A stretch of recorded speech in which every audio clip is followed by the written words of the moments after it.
Hi everyone, welcome back to Coffee Books and Rain. I'm Rachel, bringing water instead of a little bit of coffee today, only because it's getting much later in the evening and I am about to wrap everything up, do a little bit of editing, hang out with my pups, and just kind of have a really good lazy evening. Already got my workout in. We don't have any rain right now, but I was really hoping we might get some. We've got some good clouds going on. But let us dive into another spooky book for this fall season, and it is Ghost of the Harvest by Lindsey Duga. And I picked this up because honestly, it said Ghost and Harvest, and I'm like, heck yeah, bring all the spooky fall things that I can possibly get my hands on. And that is just, I enjoy it so much. I love going to corn mazes. I like getting spooked out. I like the creepy vibes. If I don't want to dedicate brain power to watching anything specifically, I actually turn on YouTube and find what I call spooky ghost channels, and I just let them play pretty much. Now, sometimes it's like Nuke's Top 5 or Project Dark Knight or gosh, what else? Slapped Ham. I know that's funny. But they usually just have compilation videos that are between 20 to 45 minutes long. And it's just videos that they've found online in various places of is it a ghost? Is it a witch? And if you do or don't believe in it, I don't think that really matters. If you want to sit there and debunk every one of them, absolutely, go right ahead. One of the video gamers that I watch likes to debunk them, and honestly, I think that's fun too. But let us dive into this book, and it is not very long at all. It is a fairly short one, and I think it was fun. I did have the audiobook, and it was only about like 5 hours long, so there you go. You're not going to take up a ton of time. When Haley's little sister is taken by a sinister ghost, it's up to Haley to save her before it's too late. A bone-chilling novel from Lindsey Duga, the author of The Haunting and Ghost in the Headlights. So I've not read either one of those, but they sound interesting, and maybe I will. 12-year-old Haley Madison and her family are trading the hustle and bustle of the city for a farmhouse in the town of Harper's Fall. And Haley isn't happy about it. Haley's parents think the move will be beneficial for her little sister Emma, who has always been uneasy around large crowds. But Haley is convinced life on a farm will be dull. She's wrong. So sorry.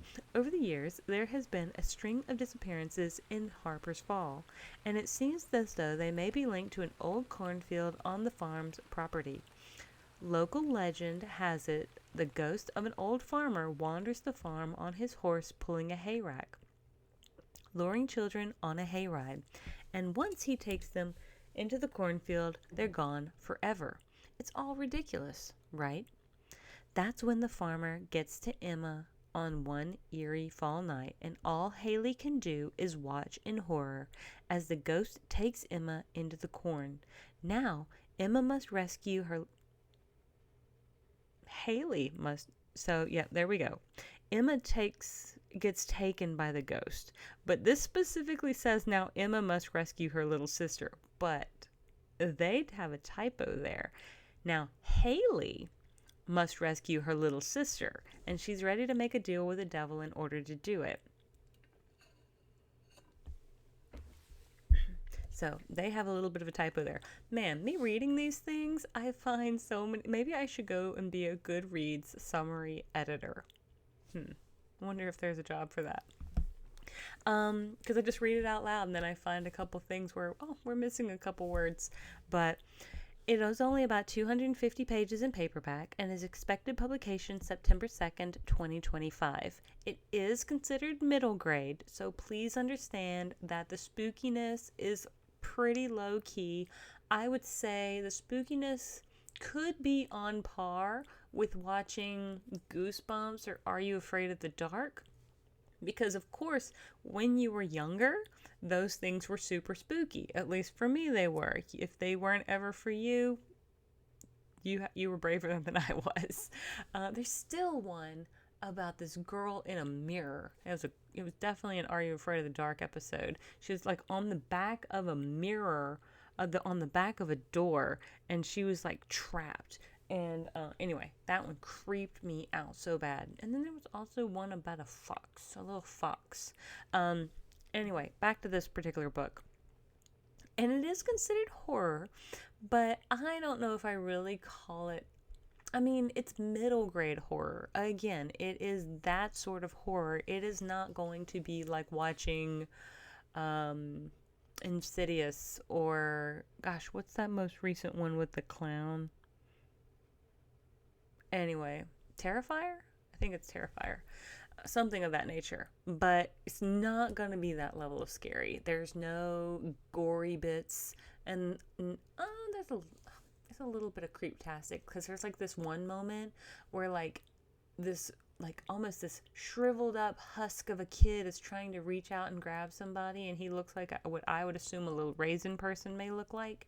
And so I guess that could be creepy, but not like body horror level scary. So just throwing that out there. This book also, or this summary also made it sound like Emma has always been kind of affected, and that's not true. So the way this book begins is that Haley is like 12 years old, and her parents have pretty much made her take her younger sister Emma to this like harvest festival, this kind of haunted hayride sort of thing. And so Haley's going with some of her friends, and they're like, they're being grown up, and Emma really, really wants to go, but she's kind of little. And so she just really wants to go be with her sister. She doesn't understand why Haley like doesn't want her around as much. But of course, I guess when you're at that age and you're like 12 going on 13, you kind of have in your brain that I'm going to be grown up soon. And anyway, and Emma's still young and she still wants to be around her sister. But, and it sounds as though Emma may be in literally like the 3rd or 4th grade. So again, pretty young. But they go to this harvest festival. They go on this haunted hayride. And Haley is totally fine. But Emma notices something and gets incredibly freaked out. And then something's kind of like latches on to Emma. And we see this in the very beginning of the book. And Emma just starts shrieking, just absolutely shrieking, to the point that they have to cut the hayride short and take them back. Well, from that point on, Emma is not the same. She's not this vibrant, bubbly little girl anymore. Her parents have no idea what to do because this is not their little girl. And so ultimately, after about 10 months, the parents decide that they're going to move to this small rural, like little rural farm town called I think it's called Harper's Fall. And they're going to try to see if this helps Emma at all. Well, I'm going to just tell you, it definitely doesn't. This is like the worst idea possible. So I am in Haley's court in this one, because Haley she likes the big city. It sounds like they live somewhere like New York, and now all of a sudden they're in this little town called Harper's Fall, which pretty much sounds like a recipe for disaster. It sounds like where all the bad things kind of happen anyway. But soon after moving there, Haley runs into a group of girls that she's trying to be friends with, and one of those girls tells her a story about this farmer who, his name's like Farmer Azrael or something like that. And if you saw Farmer Azrael, then on, I think the hunter's moon, there's like the harvest moon and the hunter's moon. Anyway, if you saw him on the first moon or around that time, then somebody that you loved would potentially go missing by the time the next moon came around. And lo and behold, so they go to this cornfield because Haley says she's not scared. Her friends try to spook her out. The friends take off, and Emma, little Emma, shows up out of nowhere and gets taken by the ghost.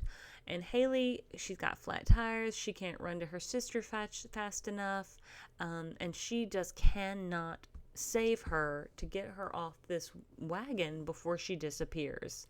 Well, once she gets back to the house, and of course, like the police are there and everything, it is very, things just kind of go weird. Like, again, the small town America is where, like, the bad stuff happens. I don't know why. Maybe because it's able to stick around, but it definitely seems like small town America is, like, the scary part. And I was kind of hooked on this story. Yes, I understand it's middle grade horror, but for me, it felt like watching an Are You Afraid of the Dark episode. And I think that's why I liked it so much. That's exactly what I was looking for when I picked this up. I didn't like, was I spooked out personally? No. But did I enjoy going through this kind of like long form, teenage scary story? Yes. There was like scary stories to tell in the dark or something, and there were a whole bunch of books when I was growing up in like the late 90s, potentially a little bit like just the 90s and 2000s, that were like spooky compilation books, and this is just what it felt like for me. Maybe reading like a Fear Street book or something like that. Those were also great. But if you enjoy middle grade horror, like, I'm not going to try to give it away, because from the time that Emma gets taken, there, now, of course, we've got the friend group that Haley was trying to build. There's also this weird guy named Thomas. But is he weird? Are the girls good? Like, you don't know. And so I'm not going to try to tell you too much more about that. I'm going to let you decide if this sounds like something that you're going to want to pick up or not. And if you do, go for it. Again, it's not very long, and you can potentially read it in one, if not two sittings, because it's middle grade. So maybe you know someone, a kid who's between the age of 12 and 15, who potentially wants to read this kind of book. I don't think it would creep them out, but I don't know what they could be creeped out by anymore. What were the things that creeped me out growing up? Freddy Krueger creeped me out, but I'm a very lucid dreamer, and so the fact that he could get you in your dreams is why I could never watch those. I still, like, even though watching them now is probably very campy, still get freaked out by that, because I still am a very lucid dreamer, and I don't want to be terrified of things that go bump in the night like that. I never went to summer camp, so what was it? Jason? Is that Jason? Yeah. I don't think Jason was too scary for me. And then I wasn't really scared of Michael Myers either. I'm not really sure why. I guess it just didn't hit close enough to home. I'm not sure. But all those books were great, or all those movies were great growing up. But since this also was a middle grade book, I feel like if I told you any more, I would start to spoil it. But let's just say the town definitely has secrets, and there's a reason Emma was taken.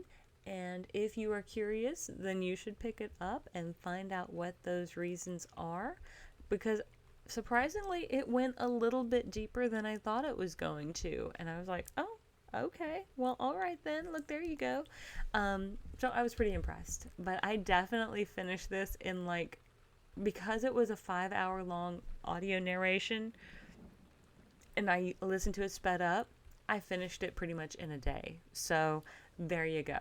But with all of that being said, I'm going to go ahead and leave it here. And I'm going to thank you so much for tuning in. If you have not liked and subscribed already, I hope you will consider it. And thank you so much for joining me on this journey. I will see you all on the next page. Have a great one.